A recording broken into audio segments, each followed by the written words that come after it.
Hello, everyone. This is Georgette Truan from the Law Office of Vincent Davis and the co-host of Fight CPS with Miss G.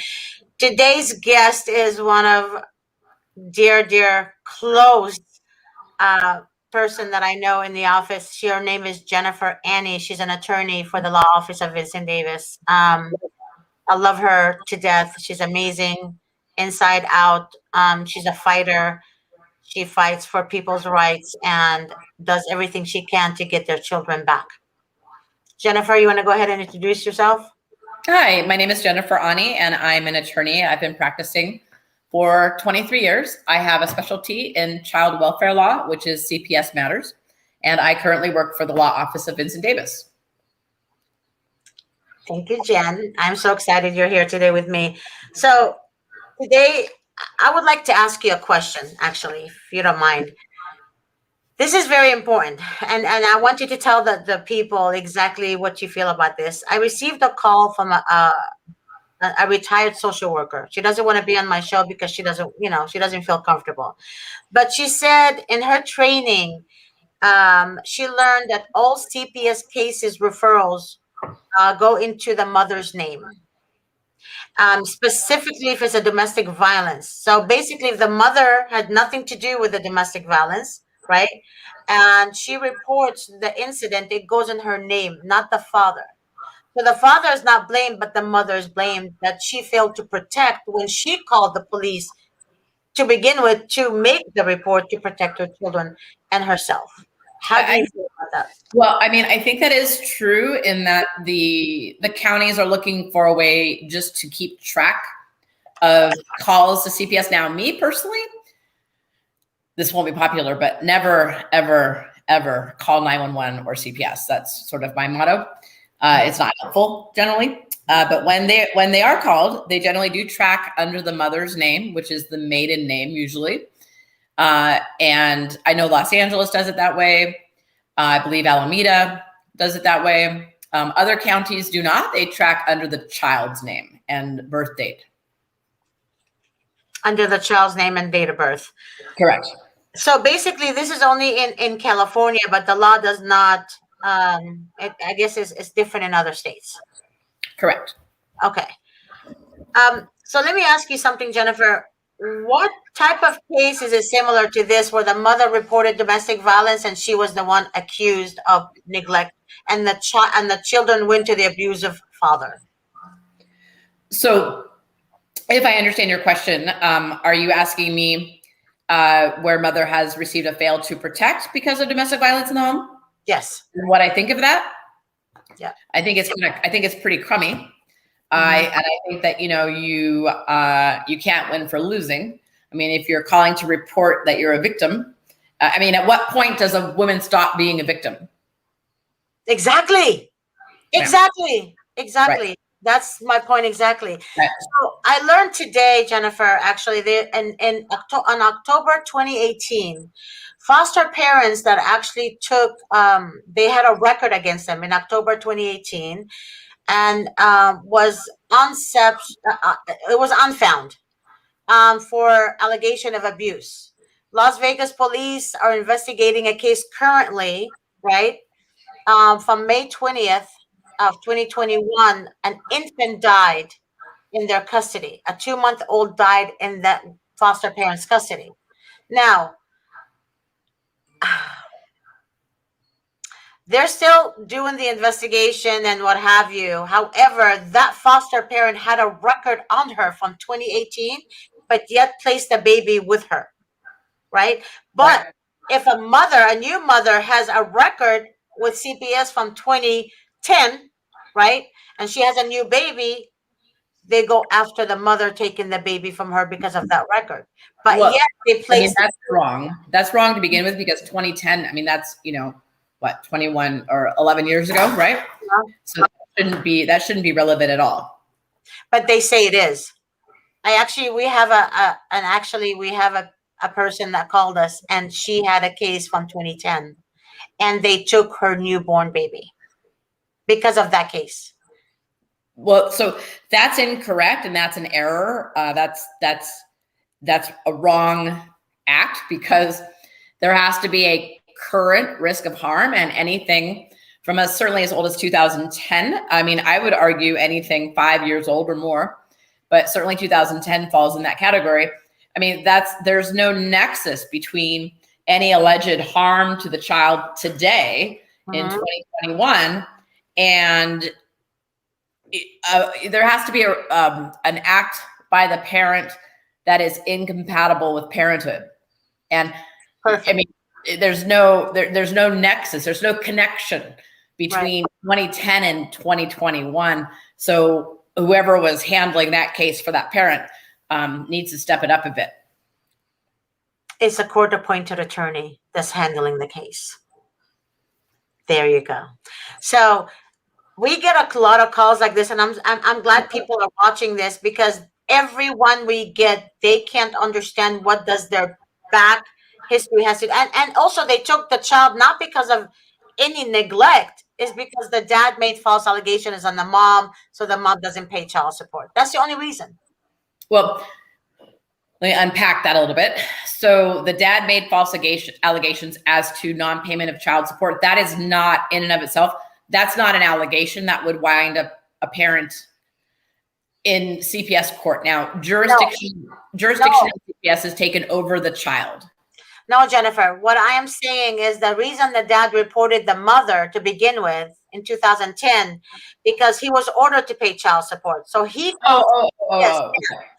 called CPS and told CPS that the mother is negligent, blah, blah. And he made up stories. So he's being vindictive. Vindictive, right. So what CPS social workers did, they believed him over the mom and took the kids from the mom and handed the kids to the dad. And then now the mother pays him child support. See, and then now that she had a new relationship, she got married, she's with a new partner, she got pregnant, she had a baby, and now they took that baby because of that prior case. Is this Los Angeles County? It's in San Bernardino. Oh. San Bernardino County. Yeah. So, I mean, on those facts, in my opinion and my estimation, there is no CPS case that could be opened. And you know, my somewhat biased toward parents' view of that fact pattern, I'm sure that it does happen. It's important to fight those allegations, especially those types of allegations, because that shouldn't be a case. There has to be a really good reason to remove a child from a parent, or that's the law. I know some counties don't follow it as closely, and some workers are better than others, to put it mildly. But that's not enough to remove. It's not. It's not enough to remove, but they do remove. So I call them. I know you know. I will just speak my mind as I usually do, Jennifer. I call them stupid. They're stupid. The workers are stupid because I deal with them day in, day out. So I may let you say that. Yeah, I will say it. They're stupid. They're demonic. They're evil, because the definition of stupid is seeing evidence of the truth, hearing the truth, but still believe a lie. And to me, the judges are in on it too, because judges don't do their due diligence to really understand the case they're dealing with. So what they tend to do, they tend to listen to the social workers and take the social workers' word for what they say. And to me, I don't know why they do what they do, but I feel like the whole system is narcissist. The whole system is corrupt on so many levels. So whether it's Los Angeles, California, Virginia, it doesn't matter what state. I think the corruption goes on and beyond. Okay, that's just me. That's just my opinion. What do you see in the system as an attorney, Jennifer, when you go to the courtroom? How do you feel being in that courtroom with judges and social workers and state attorneys and county attorneys and the guardian ad litem? How do you feel about that? Well, I mean, so every case is different. Certainly in courtrooms that I've appeared in before, and I have a rapport with those players, it can be easier. Certainly for my clients, you know, when I go into a courtroom that I already have a relationship established with players, sometimes it's easier to get an agreement as to what I want. And other times, I mean, I'm not their friends, you know, I'm not part of that clique, nor do I want to be. If they were my friends, I wouldn't be doing my job. Exactly. So I mean, everything is case by case basis, and it's every case is so different. Certainly, if I have relationships, I'll use them to my client's advantage. And if I don't have relationships or I don't want relationships, we'll go out on our own as well. I mean, every case in this area of law, this area of law isn't like any other area of law. It's so different. And it's so challenging. And, I mean, I personally would rather be put in jail than to have my child taken from me. Yet parents have less rights than criminal defendants. So I don't know how you square that with, reality. I know that it's, I'm still in this area of law because if not me, then who kind of thing, I mean, it takes a certain kind of person to be willing to deal with, there's so much emotion and so many things that can be mismanaged or mispled. It's just an important area of law. And on the other hand, I don't think there's anything more important than keeping a family intact. Exactly. And that's what it should be, really, Jennifer. It really should be that way. But however, they're making so much funding by forcing even grandparents now. I have a grandparent who said to me, I was forced to be a foster parent in order for me to have my grandchild. To me, that blew my mind because my grandmother died 103 in 2004. And I was very close to my grandma. And I can't process that. How do you force a grandmother to be a foster parent, but yet... Well, you don't have to. No, they told her if she doesn't do it, and this is more than one person telling me this, if she doesn't do it, she will not get placement of her grandchildren. I actually told Vincent that. It's not the law. I know, but they make the parents or the grandparents seem like, okay, well, they have control. You have to do what they tell you to do. And I can't process that. Another thing, they tell a parent, you have to bring your GoFundMe account down. They force them to bring the account down because they don't want them to get, they don't want to get funding. They don't want them to get funding to hire a private attorney. Well, they don't want to get publicity. They don't want publicity. It's all over I'm just saying. I had one case where a client, this was in, I think, 2013 in Sonoma County. Right. And the client was, it was a cannabis only case. And she put up a GoFundMe and a picture of her child was on the GoFundMe page. They objected to that. I made First Amendment arguments. I won only because I won on a different level as well. And so we just got the case dismissed. I don't think I would have won regarding the GoFundMe had it not wound up that way. But I mean, they get very touchy about the GoFundMe pages, and I think it's because of publicity or negative publicity. Then they should do the right thing so they don't get a negative publicity. Do you see? This is do the right thing. This is gonna be the clip from our show. Is exactly. Yeah, we should do that. We should have a clip saying, they're doing this to themselves because they're not doing anything right. They're not going by the law. They're not. So I'm a firm believer that, when you think everybody around you is crazy, it's time to look at the crazy person within, right? But unfortunately, it's the few 100,000 social workers that ruin it for the other 10 good ones, See, that's you sound like Mr. Davis right now. Okay, you sound exactly like yes. Because me and him argue. No, me and him argue all the time on that topic. He says the same thing you're saying, and I say I disagree with him 100%. Because there's not one good social worker, not one. There are. No, the good ones actually resign. No, they testify for me as my expert witnesses. Really? Yeah. Well, okay. All right. To be fair, you're right. I'm wrong because they're retired at that point. Thank you. There you go. They're retired. Thank you for me. See, I was right. They're retired, or they're retired, or they quit. Whatever. But so you want to hear a funny story? What? So I had a friend. Two funny stories. I'll leave the county out of it. One funny story, but it's the same county.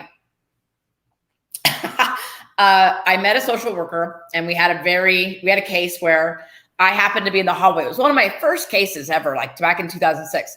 And she's standing outside with the county council, and I can hear the county council telling her something, and she says, "No, I'm not going to lie for you."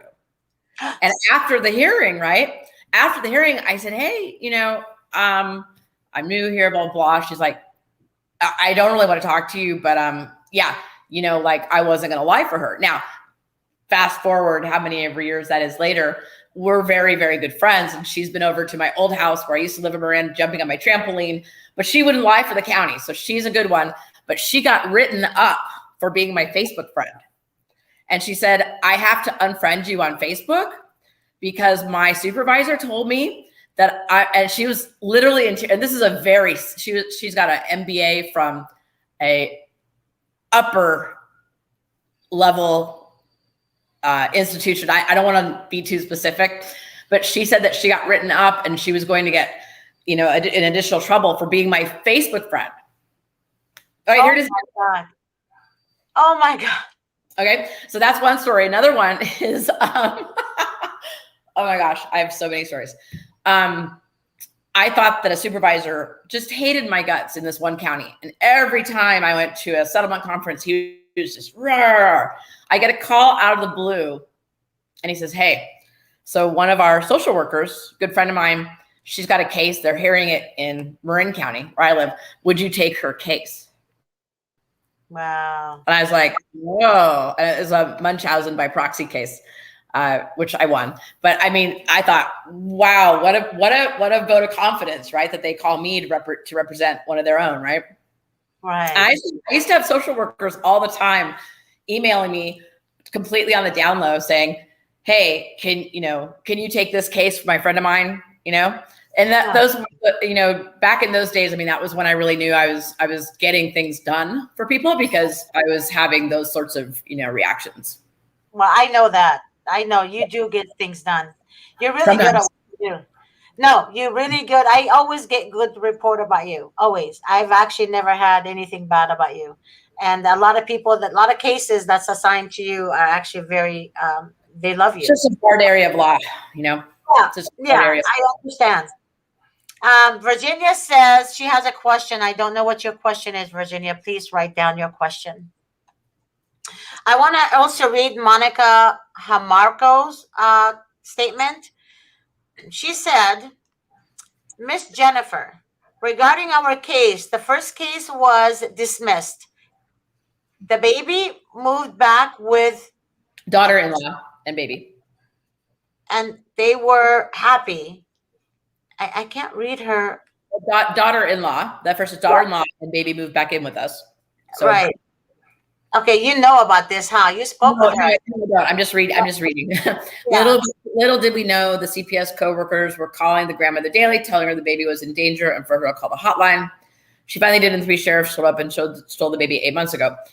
So, I mean, again, these are case by case, very fact specific issues. And from what we've been told here, I can't say what or have an opinion even on what was going on. But you know, certainly it is traumatic to have an 8-month-old removed from your care. I mean, for me, the courts and CPS workers expect parents to behave in the best possible manner.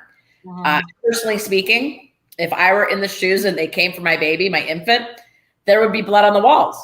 I mean, I would not be able to be calm. You know, it's not, so it's a Herculean task that they ask parents to do when they come to remove their children. And I think the whole system should be blown up and, you know, start over. I do think that children need to be protected in some way, but how we go about it in 2021 is completely backward. Oh my God. Sydney Rodriguez said, did you guys see the Delfino Neira on the news this morning, the head of DDS of California? No, I haven't, Sydney. Have you? Jennifer? I'm looking it up now, but I have not, no. Yeah. And Jennifer, what is it with the social workers telling parents that they can't cry, especially the moms? When they take the children from them, they tell the mother, you cannot cry. And if she cries, then they will order her to do psychiatric evaluation. You've heard this before. I know you have. You can't. Seriously, Jennifer? You know you heard this. You know you I know, but I mean, it's another one of those things where it's so ridiculous. I don't even feel like gracing it with a comment because I haven't heard that specifically. Okay. What I have heard is that, you know, if parents are being emotional or as a CPS person would say, emoting during a removal, that's a sign of weakness. I mean, I think it's a sign of sociopathism if you're not showing that. You know what I mean? Like you've got to be a sociopathic mother if you're not. I mean, as I said, it wouldn't go well if they came to take my daughter from me. You know, she's 16 now. Luckily, we're out of that, you know, danger zone. But I'm in this area of law because I was a single mom and I had my daughter. And in the hospital, they came up to me and they asked me if I wanted to adopt her out. No reason other than I was a single parent and, you know, 16 years ago. But that's why I went in and started doing this area of law. I was in mortgage banking beforehand. Oh, wow. So, oh my God, so now when you say no, they find a reason to get the child from you. I know. If you really think about it, it's well, really. I was a lawyer. Okay. I'd been a lawyer for, you know, 15 years. And I was, you know, I had my own home in Marin. And, you know, the father and I were not on bad terms. We weren't married and he wasn't involved. And so I was completely on my own. My parent, I didn't have any family support. My parents had passed away and nobody else lived in the area. So, you know, I played the game. When they sent the public health nurse over to my house, I had, you know, my dog, I'd given some Benadryl and I had a home and garden on the table and everything was, you know, perfect.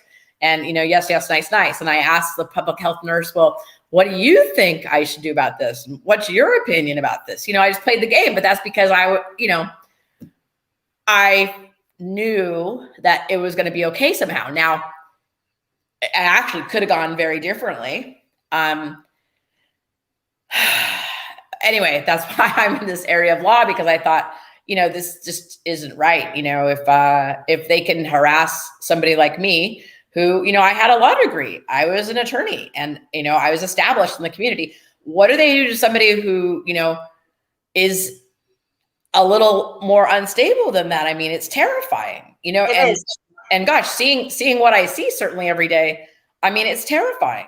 It is. And actually a true story also, one of somebody I know, she had a premature baby, right? Not because of drugs, not because of anything, nothing like that.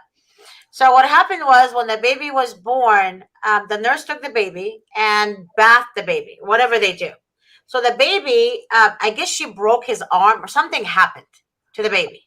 So when she brought and the family were taking video of the whole thing, you know, mom's baby, you know, happy, blah, blah. And then the nurse, she asked the nurse, she said, why is the baby crying? Like crying so much. And she said, I don't know. She put the baby in the mother's arm. The mom was concerned, right? So the mom said, I want to see the doctor to check the baby. The doctor took the baby, had it checked, and then they said the baby has a broken shoulder, right? The nurse lied and said, the nurse that bathed the baby lied and said that the mother dropped the baby on the ground. Yeah. I mean, this is all in the video. It's all in the video. But how do you sleep at night?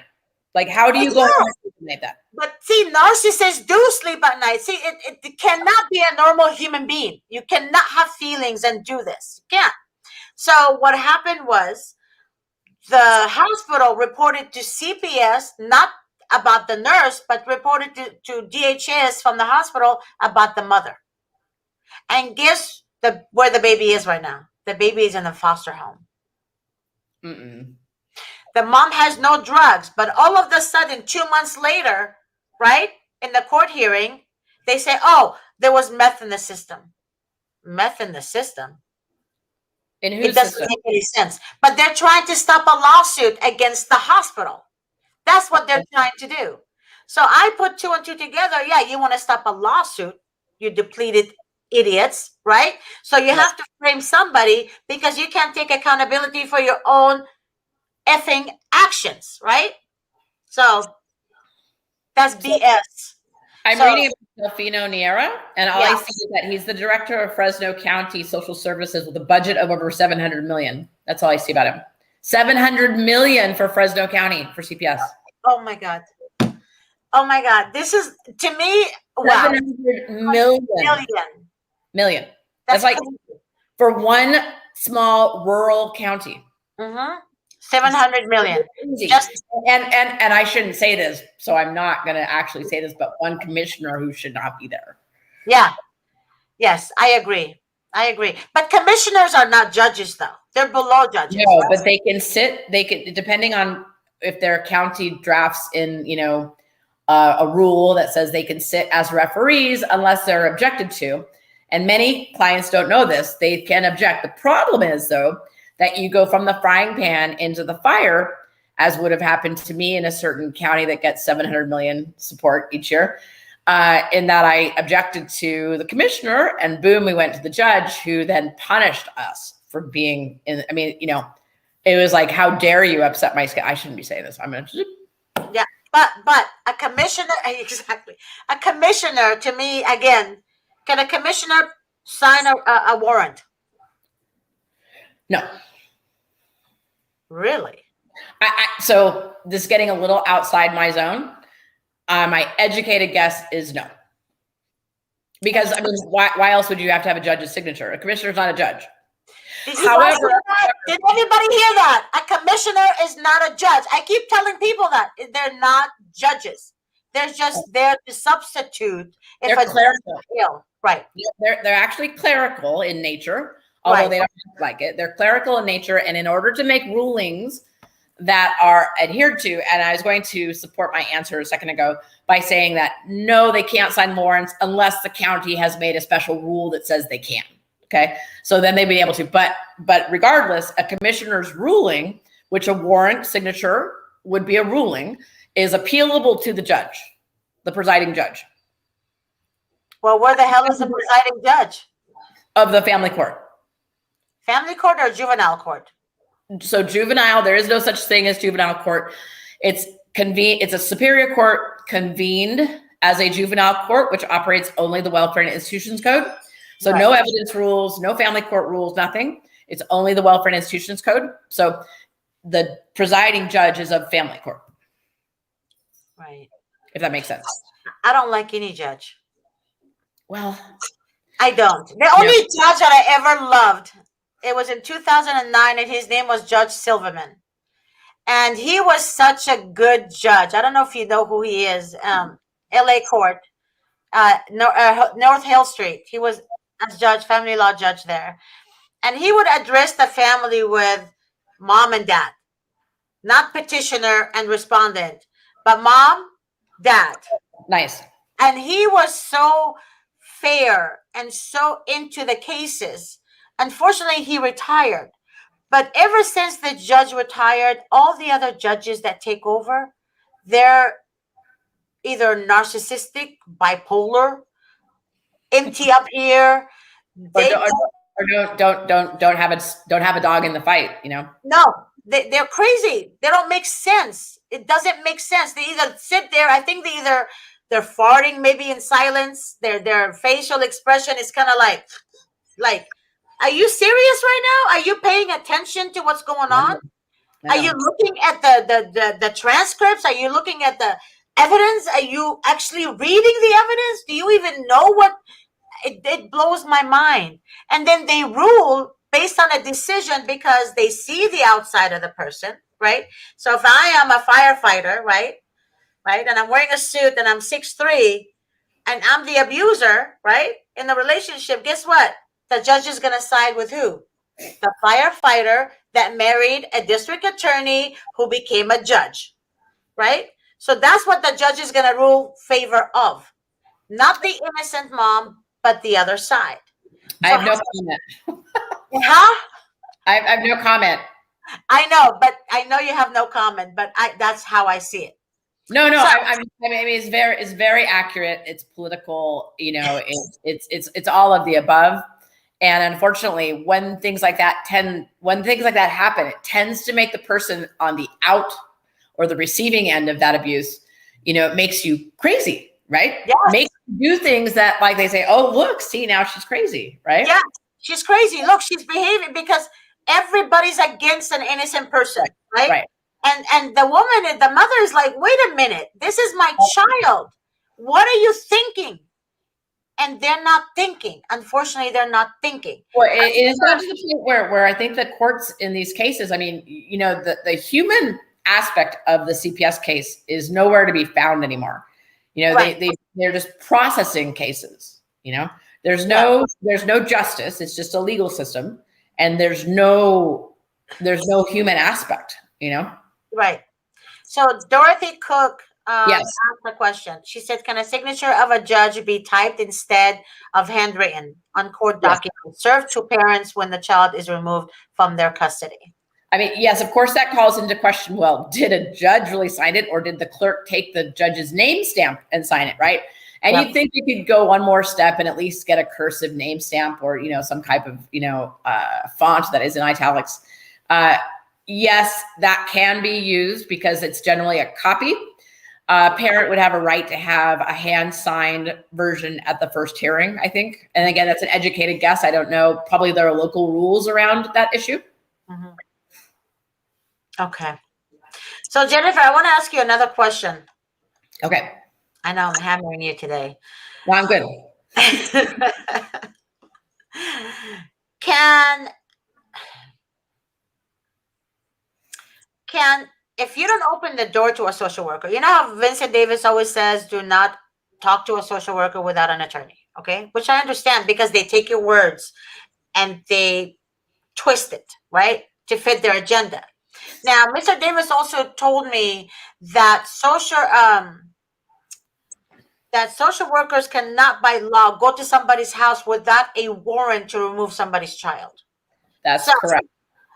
I don't understand how they can take the police, right? I have no problems with cops, so don't take me wrong, okay? I love cops, but how can they just take a police officer with them, 3 or 4, or sheriff department, sheriff, whatever, and go and break down his home or knock on somebody's home really hard without a warrant and take the child? All right, so I'm gonna show you something. Hold on, see if I can do this. I'm gonna do my other computer. All right, do you see this screen here? Yes. All right, you want to Google CPS officer friendly, and it's a 2-minute video that I make, and this is what you'll see when you Google that, okay? And Legally Kidnapped is the outfit or the organization that puts out this video. It's just 2 minutes, and I show it to all my clients when I first see them across the board. It helps people the most who have not had contact, because it goes to that very issue of how do you deal with an officer coming to the door. And in sum, what it says is, don't let them in your house. You wouldn't let a serial killer in your house. Why would you let a social worker? I say that to them too, but they say, well, the police intimidated me. I'm like, how did the police intimidate you? Well, they kept knocking on the door really hard, said they're going to break the door. I said, they're going to break the door. Well, then that's a different lawsuit. I mean, again, there's no blanket statements to cover these things. Obviously, if there's an emergency or an exigency, the police are going to be able to intervene. But the social worker, I have a hummingbird on my balcony.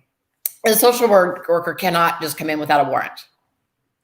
Right. And they're not forced to speak. Mr. Davis also told me that by law, they can get a warrant to check the house. I mean, they can get an order to check the house and the refrigerator to check the kids, but they cannot force the parent to speak to them, because no judge will give that kind of order for the parent to speak to them. Nothing. Yeah. So the parents tend to speak with the social workers, and they disclose too much.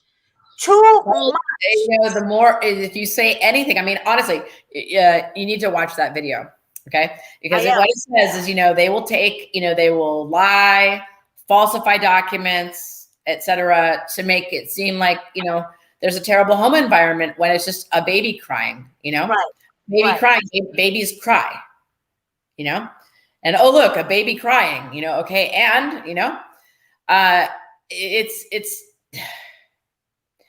I have a hard time believing that every social worker is bad. I do have a hard time, because I think I'm a decent person, and I try and, my religion is just do the right thing. Right. And it's so hard for me to think that there are people out there that are tearing families apart for money, but it's hard to deny when there's so much fiscal related to it, Right. Right. And you know, here's Medina. She said CPS and the I know again. CPS and the police officers came to my friend's home and removed my children and brought them back. Yes, they can, and yes, they did. Well, that's good that she got them back. Not everybody have that story, Medina. So that's a good thing. But Yep. 99% of women don't, they don't get their kids back. Unfortunately, the 1% might, but not the 99. A lot of people don't understand this. I had a call today from somebody, and she told me, she said, Mr. Jet, I used to judge people that have their kids taken from them, right? She used to judge them. She said, not until it happened to me that now I see that there's a lot of victims out there. Sometimes it takes something to happen to you to stand for the cause, to stand up straight for the cause. A lot of people in America, a lot of Americans don't. They think CPS is needed. They think I CPS is know. the right thing. And that's the unfortunate part. So I'm telling everybody right now, I don't care if you're an attorney, I don't care if you're a CEO, I don't care who you are. But just because a mother lost her kids, it doesn't mean the mother is guilty. Okay? No. I want to make that very, very, very clear. Absolutely. Dorothy Cook said, if there isn't a warrant, do it. If there's a warrant, do it. Have warrant written on it or on it. I think she does it have to have warrant written on it. No, it doesn't have to have that. But it should describe the actions that the court is authorizing the CPS person to make. So it may not have to say warrant on it, but it may say that they're authorized to remove the children from the home. Yeah. You know, Shakitha Hicks said, you have to know the good people. You have to know the good people. You have to know that good people do exist, but also know that there is a dark side to everyone. Maybe. Not everyone, but there's a dark side inside a narcissist person. There's a dark side because a narcissist behavior, they don't care. They have no emotion. They don't feel your pain. So they want you to be just like them because they don't understand your tears. When a narcissist looks at you and you're crying, they see that as weaknesses. So yes, they're dark inside, but not everybody have a dark side. A lot of people have compassion. A lot of people have love, genuine love, compassion, sincerity.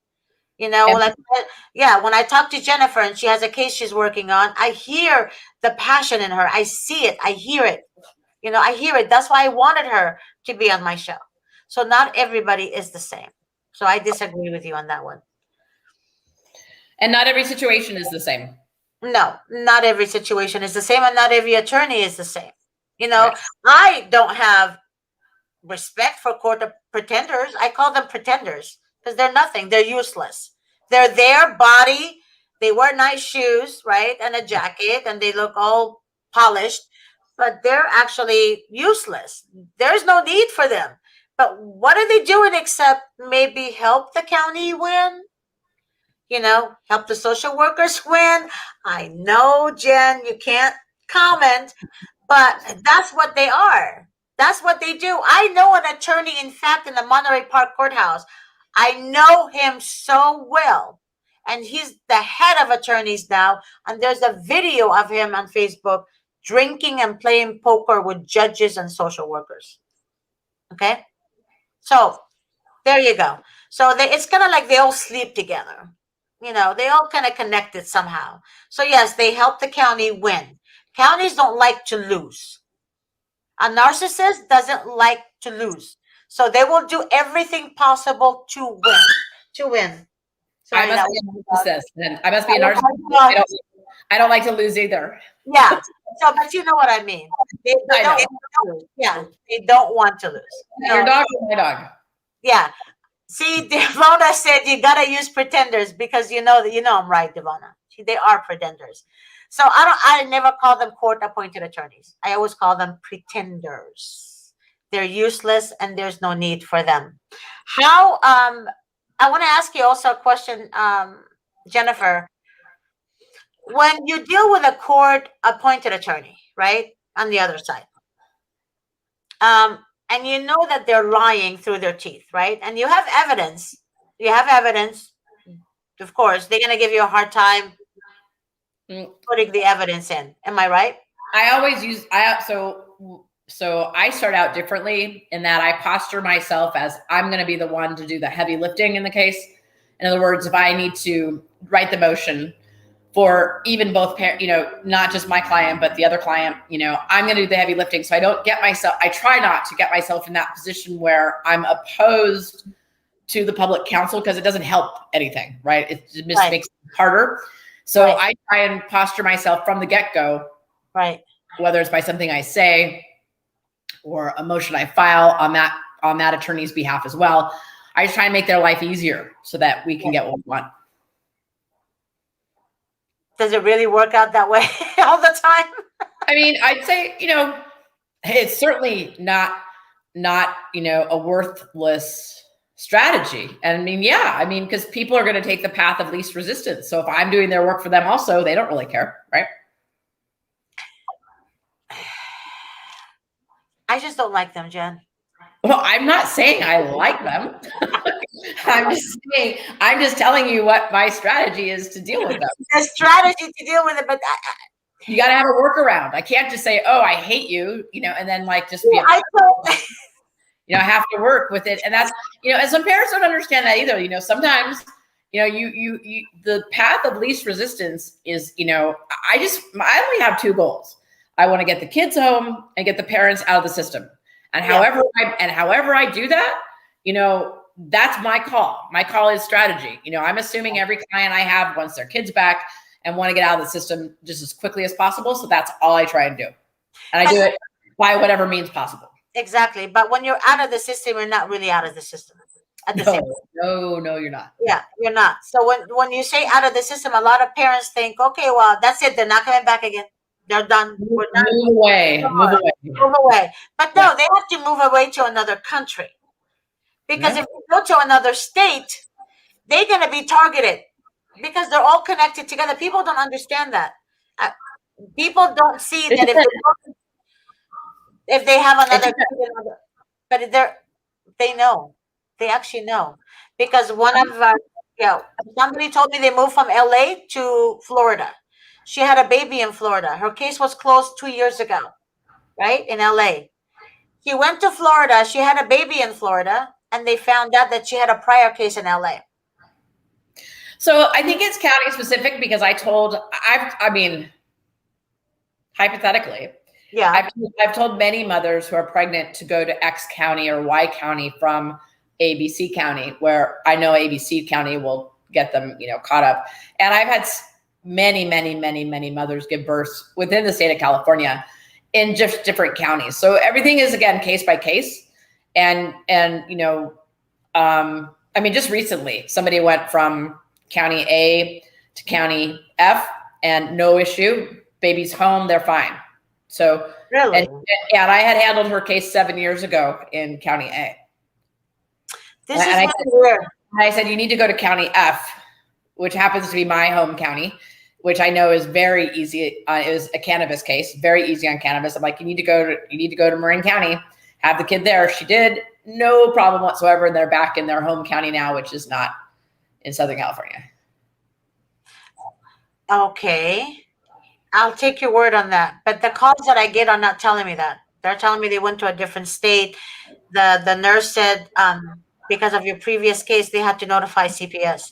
So how do they know that they had a previous case if they went to a completely different state? Well, there's in California, there's a statewide thing, CWS, CWLS. I guess it must be national to some degree. I think that's, it's set up under the Americans and Safe Family Act. So obviously it's going to be national, right? Yeah. Okay. My pretender, Shakitha Hicks said, my pretender told me that our defense strategy against abuse allegation, he said, we got to make the kids look like liars. Listen, I believe her. I believe that. Reading it. I see it. Yep, I'm reading it. Why not attack the scandalous, vindictive grandmother that initiated the case? Malicious complaints are real. And she's so right. Yep. Go ahead, Jennifer.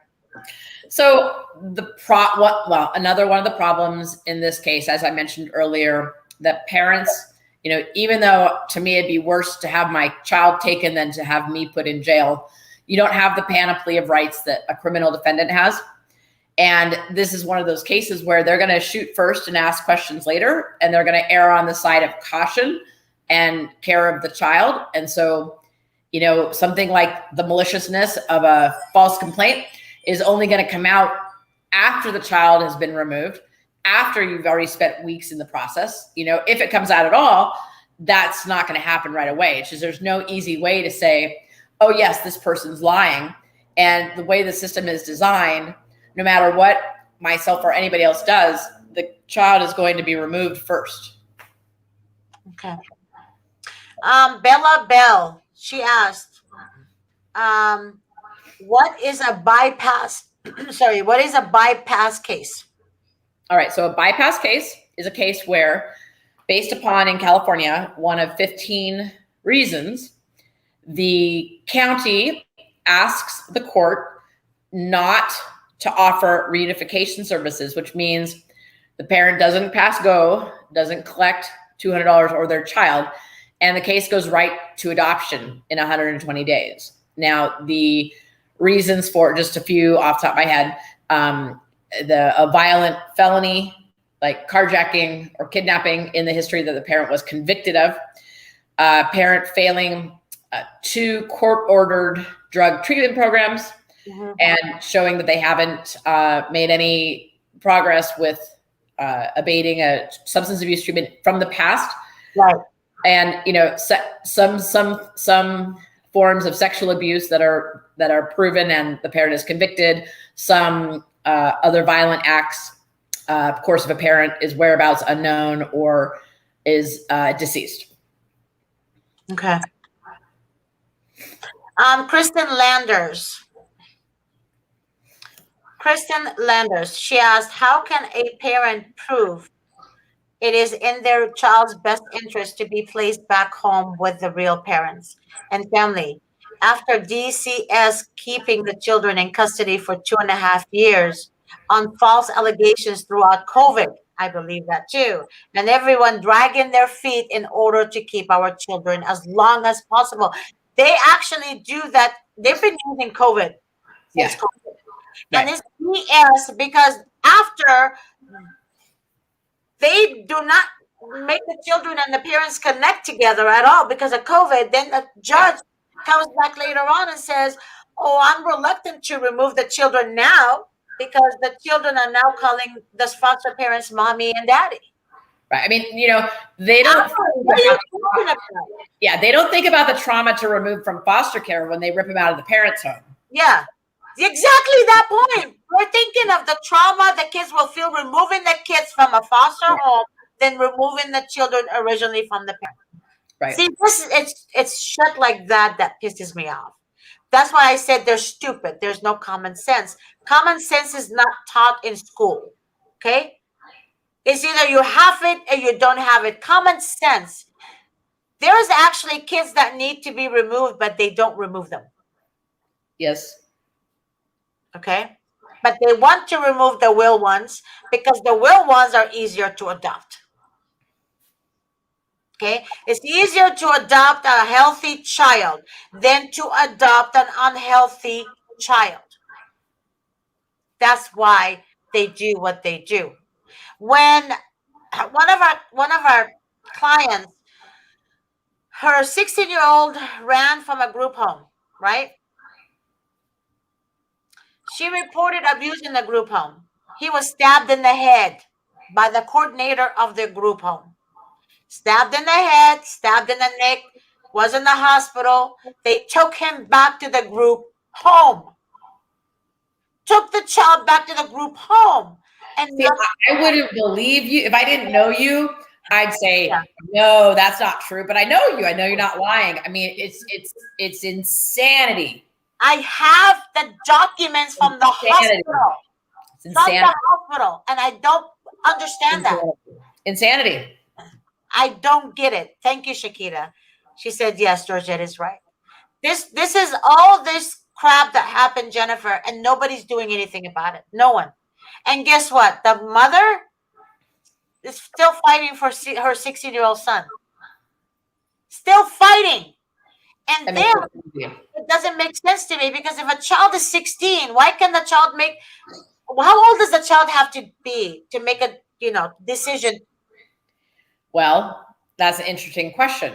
If you ask a family court, which of course a family court is parent versus parent, as opposed to the juvenile court, which is state versus parent, right?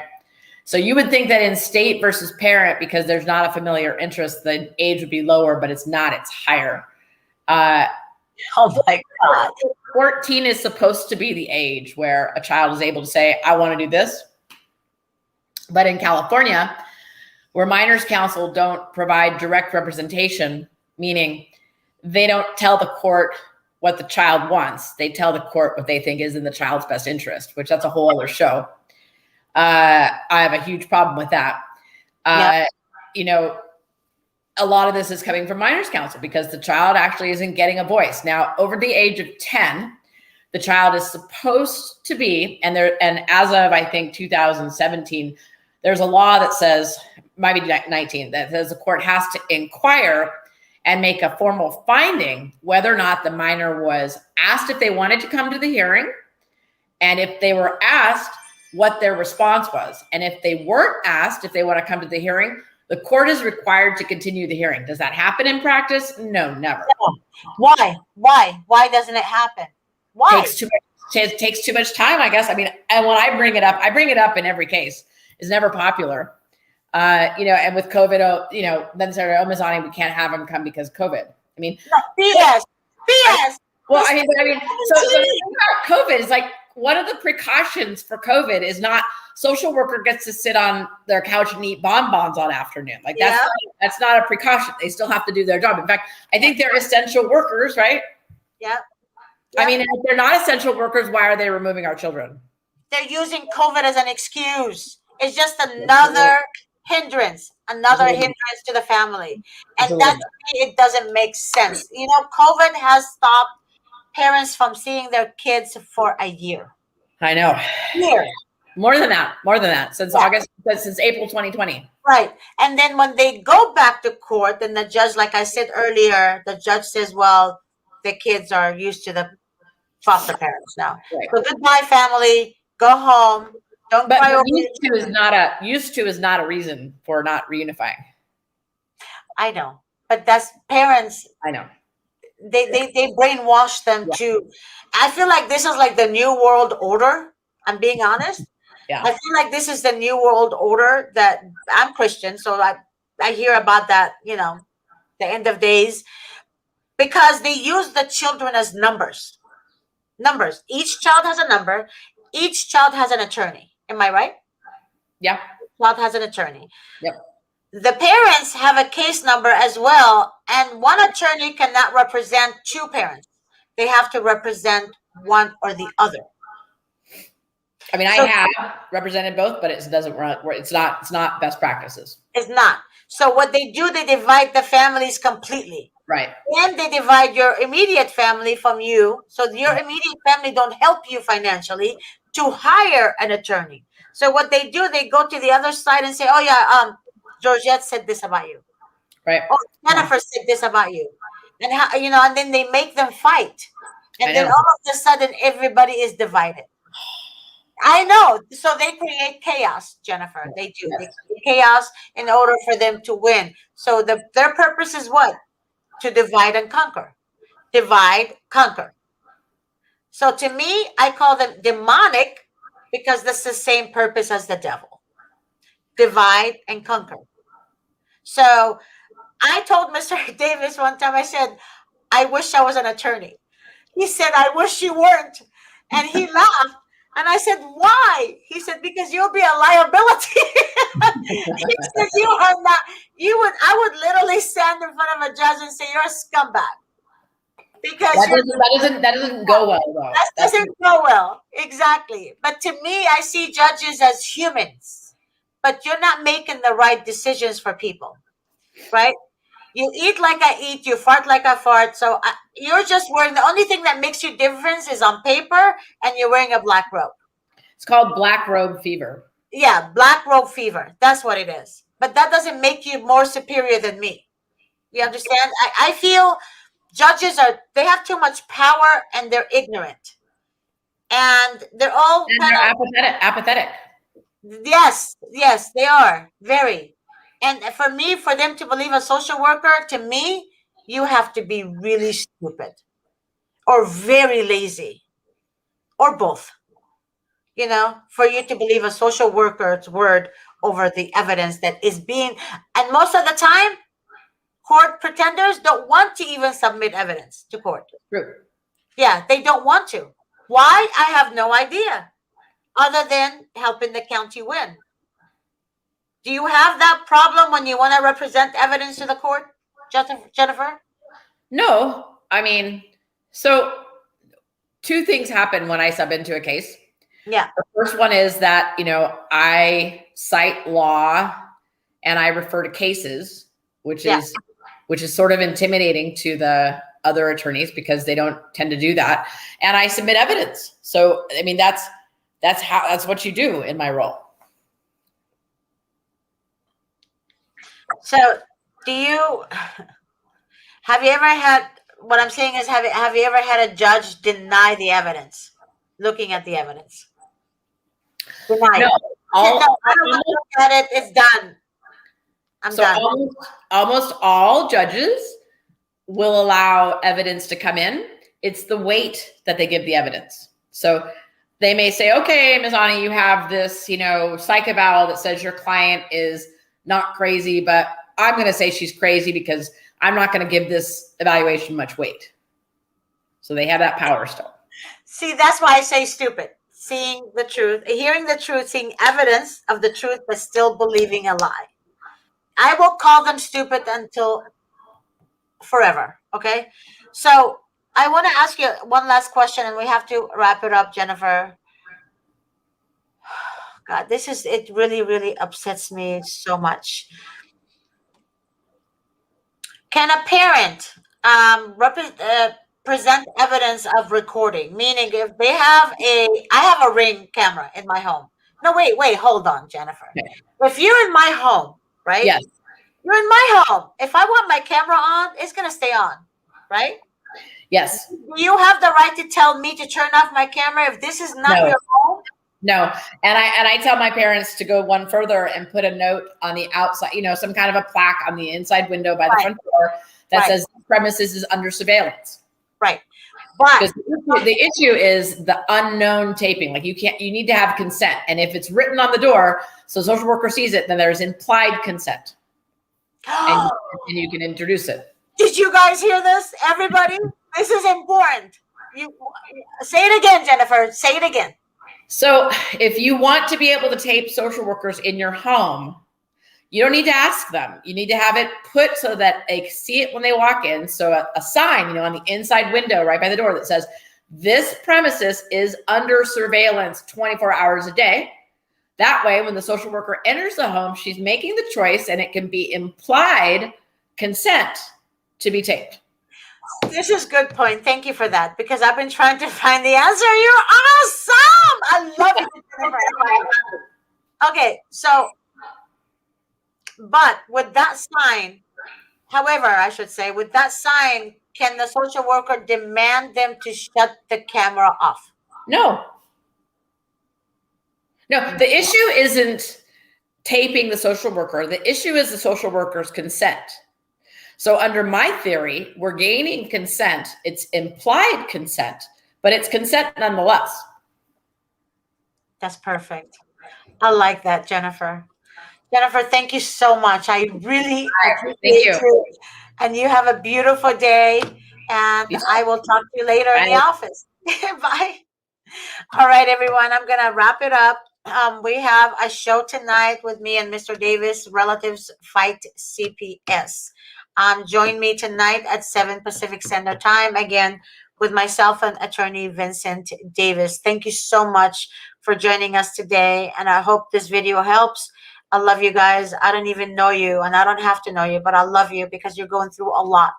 And I want you to remain strong, and please, please, please know there's hope. You just have to believe that and do the right thing and never give up. I'll talk to you guys soon. Bye-bye.